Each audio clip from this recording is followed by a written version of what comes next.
আসসালামু আলাইকুম ওয়া রহমাতুল্লাহ। প্রিয় দর্শকবৃন্দ, আজকের ভিডিওতে আমরা জানব আমাদের প্রিয় নবী হযরত মুহাম্মদ সাল্লাল্লাহু আলাইহি ওয়াসাল্লাম এর পবিত্র জীবন এবং তার জীবন থেকে নেওয়া কিছু গুরুত্বপূর্ণ শিক্ষা। নবীজি জন্মগ্রহণ করেন ৫৭০ খ্রিস্টাব্দে মক্কা নগরীতে। তিনি ছিলেন বনি হাশিম গোত্রের সন্তান এবং তার পিতার নাম ছিল আব্দুল্লাহ, মায়ের নাম ছিল আমিনাহ।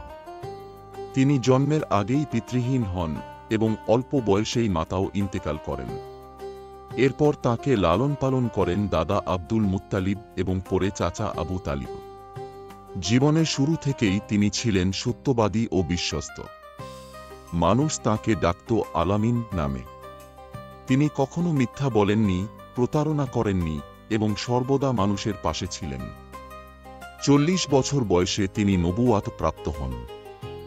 হেরা গুহা-তে ইবাদতের সময় ফেরেশতা জিবরাইল আলাইহি ওয়াসাল্লাম তাঁর কাছে ওহী নিয়ে আসেন। তখন থেকে তিনি আল্লাহর প্রেরিত বার্তা মানুষকে পৌঁছে দিতে শুরু করেন। তাঁর দাওয়াত প্রথমে মক্কার মানুষরা মেনে নিতে পারেনি।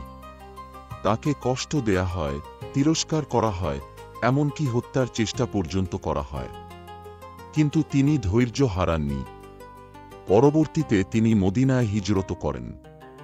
সেখানে তিনি ইসলামী রাষ্ট্র গঠন করেন, শান্তি, ন্যায়বিচার ও ভাই ভাইয়ের বন্ধনে মুসলিম উম্মাহ গড়ে তোলেন। তিনি আমাদের শিখিয়েছেন কিভাবে মানুষ হিসেবে জীবনযাপন করতে হয়, বিনয়, দয়া, সহানুভূতি এবং আল্লাহর প্রতি বিশ্বাস। তিনি বলতেন, তোমাদের মধ্যে সেই ব্যক্তি উত্তম যে তার চরিত্রে উত্তম। নবীজি ছিলেন মানবতার শ্রেষ্ঠ আদর্শ। তাঁর জীবন প্রতিটি মুসলমানের জন্য পথনির্দেশ।